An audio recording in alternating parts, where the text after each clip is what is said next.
Now, I've always said a good night's sleep is the secret to success.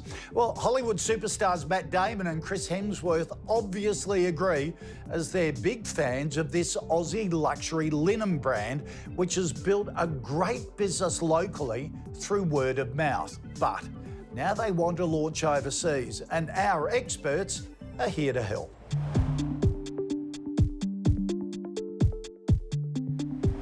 Georgie Cavanagh and Carlotta Gee started their French linen and homewares business, Carlotta Gee, in late 2018 as a side hustle, finding time before and after work and on the weekends to develop the sustainable brand.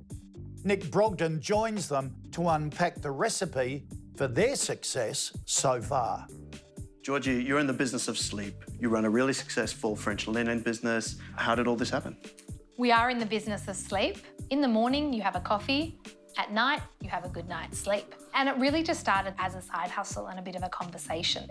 Fast forward a few months, we started just telling our friends, and before we even had a website, we had about 50 to 100 pre-orders. We were working full-time, and then on the weekends, we would do the Paddington market. And come Monday morning, we were back at our desk working for someone else. Right. Now, we then resigned just before COVID hit, which was a very scary time. Yeah, right. But at that time, though, e-com had a big spike, right? So it would have been scary, but you probably got to take advantage of the e-com spike through COVID? Exactly. Yeah. And because we are in homewares, everyone was at home, as we know, and just wanting those smaller touches to make you feel still special while we're all stuck at home.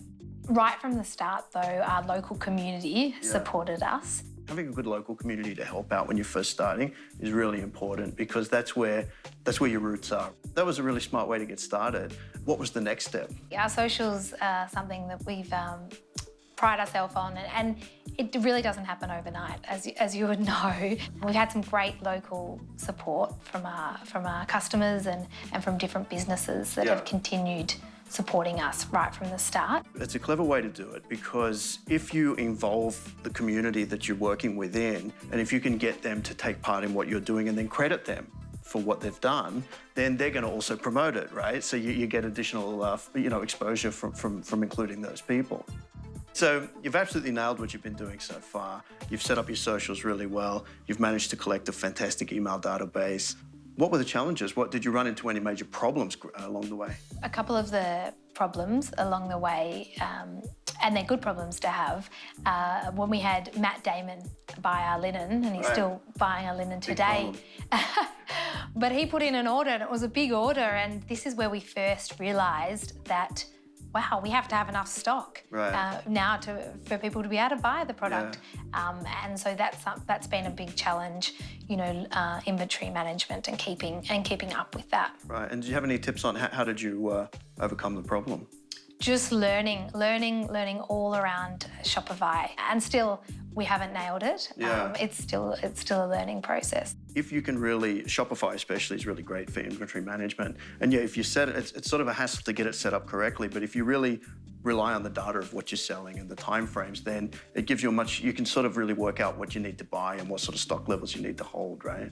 Now, a year ago, being everything that's happened with COVID and, leaving your role to go full time, would you do it again? I pinch myself every day now to think that, I get to talk about sleep for a living. And I really encourage a lot of friends that ask me, just do it. Just make that commitment, and then it will lead to the bigger picture.